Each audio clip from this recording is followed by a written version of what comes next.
دنیا میں کوئی بھی پیشہ اور ذریعہ معاش معیوب نہیں ہے۔ فن جرح و تعدیل کے امام علامہ ابن جوزی رحمۃ اللہ علیہ نے اپنی کتاب میں لکھا ہے کہ حضرت عبداللہ ابن عباس رضی اللہ تعالی عنہما فرماتے ہیں، حضرت آدم علیہ السلام ہل چلاتے تھے، حضرت نوح علیہ السلام بڑھائی کا کام کرتے تھے،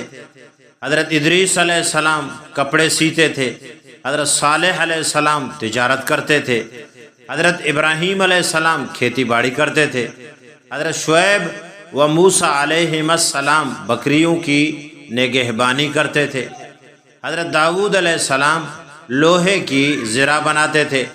حضرت سلیمان علیہ السلام امور سلطنت چلاتے تھے، حضرت عیسیٰ علیہ السلام کل کے لیے کوئی چیز چھپا کر نہیں رکھتے تھے، حضرت نبی پاک صلی اللہ علیہ وسلم مقام اجیاد پر بکریوں کی نگہبانی فرماتے تھے، اور حضرت اماں حوا علیہ السلام اپنے ہاتھ سے کپڑا بن کر خود بھی پہنتی اور اولاد کو بھی پہناتی تھی۔ المنتظم فی تاریخ الامم لابن الجوزی باب ذکر معاش الانبیاء۔ ہاتھ سے کما کر کھانا اور کسی ہنر اور کاریگری اور صنعت کو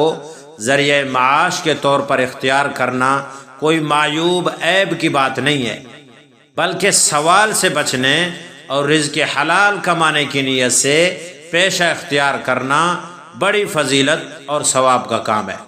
ہمارے معاشرے میں بہت سے پیشوں کو